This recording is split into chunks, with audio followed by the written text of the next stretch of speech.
what the state has said is that a German Mauser rifle that belonged to Tyler Robinson's grandfather, is what they allege, shot Charlie Kirk with a 30-06 from the rooftop, 138 yards away.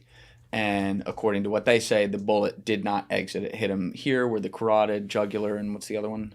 The external jugular. External jugular, okay. Any of the structures.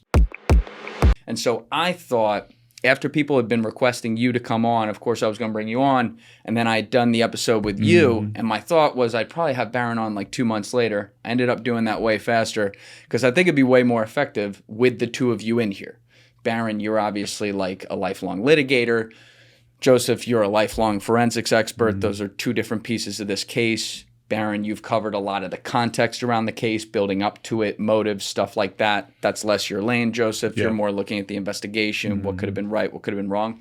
So we had a chance to all hop on a Zoom and talk for an hour and go through some ideas of like how we might approach this. And so I think today what would be good is to kind of go through different parts of the case and obviously break down what you think could have happened from an investigative standpoint, what did actually happen, what's been reported to happen, and then you can fire away with all the many questions you have surrounding things that seem suspect about this, Baron.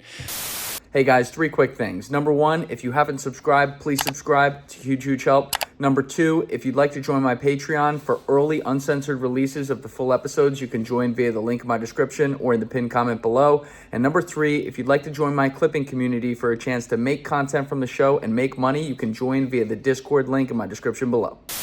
But to begin, just for people who somehow have not seen you online at this point, Baron, I'd like you to just introduce yourself and your background. And Joseph, for people who haven't seen you on my show before, I'd like you to introduce your background, and then we'll go from there. Baron Coleman, been a lawyer for the last 20 years, done civil defense litigation, medical malpractice litigation, political consulting, lobbying, broadcasting.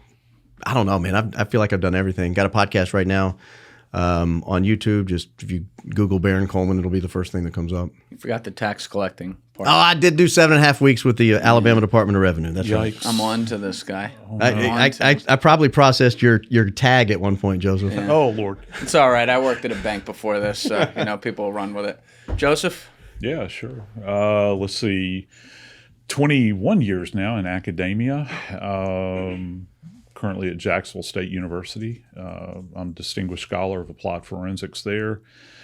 And prior to that, I was the senior investigator with the medical examiner in Atlanta. And prior to that, I was with the Jefferson Parish Coroner's Office in New Orleans. And so started my career there. So been at it for about 40 years, I guess. Quick question on that too, because it's something I mess up all the time. But people, all of us out here, like we'll interchange terms like medical examiner and coroner, which I think is totally understandable. But if there is like some sort of difference between the two, how would you define that?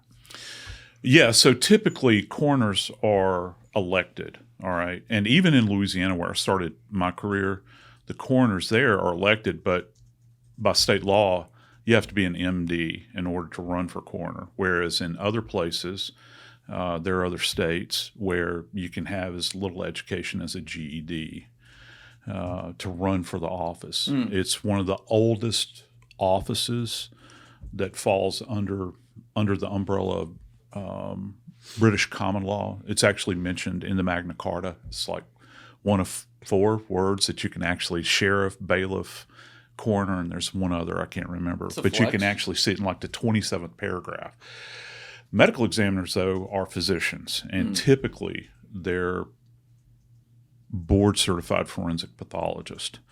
And so if you look at their background, you got to go to medical school, obviously. That's 4 years. Then if you get a pathology residency, that's 5 years. So that's anatomical and clinical. Then if you want to become a forensic pathologist, you have to do an additional year of a forensic fellowship. And there's probably 24, I think, in the nation. We had one in Atlanta. We took 2 students per year, one international, one national.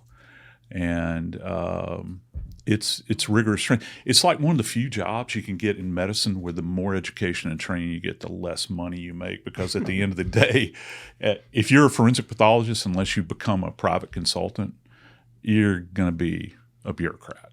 So that's what it comes down to. So there's a lot of bureaucrats out there, too, in different offices across the country who probably don't do as good a job maybe because of the qualifications.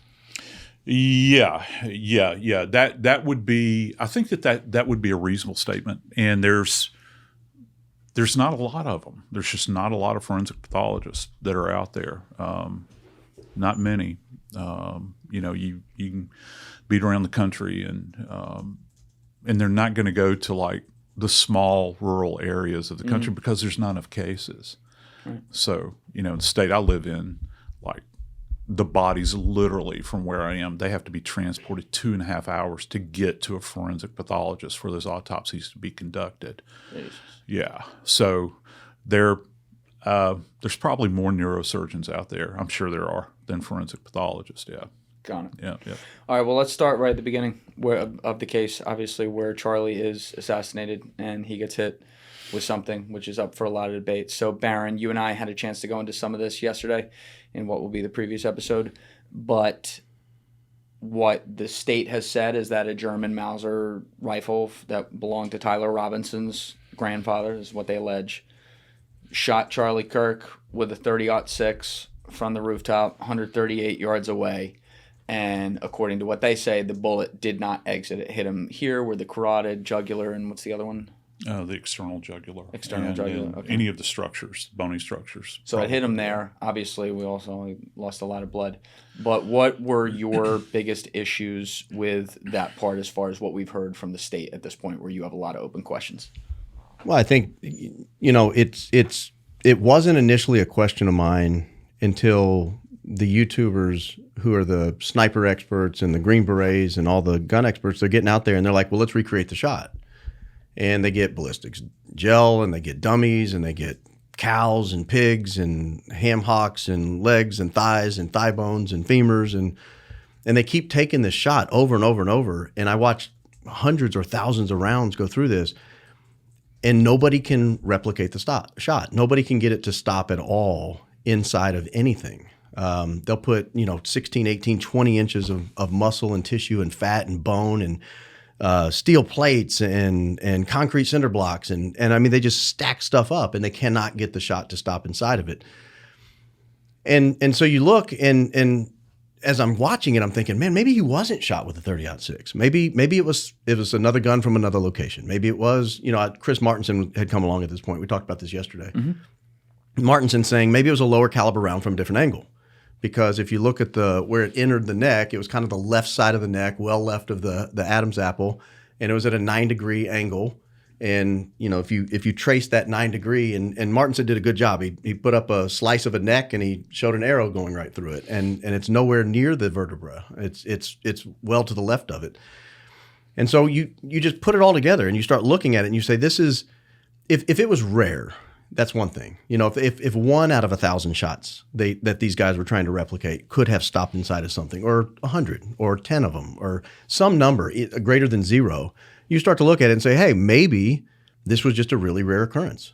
And at the time, we didn't know what kind of round it was. We didn't know if it was hand-loaded. We didn't know if it was frangible. We didn't know if it was a soft point. We didn't know if it was a full metal jacket. We didn't know what the grain was. We know all that now.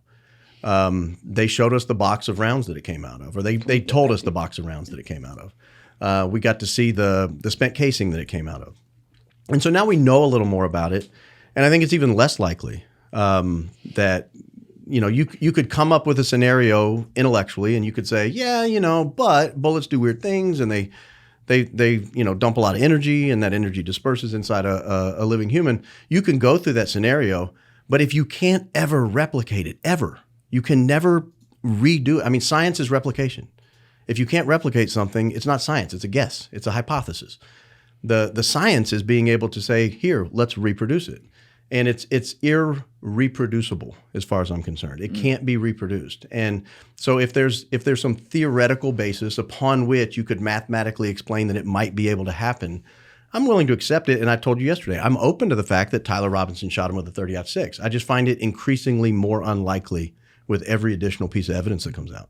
Thank you guys for watching the episode. If you haven't already, please hit that subscribe button and smash that like button on the video. They're both a huge, huge help. And if you would like to follow me on Instagram and X, those links are in my description below.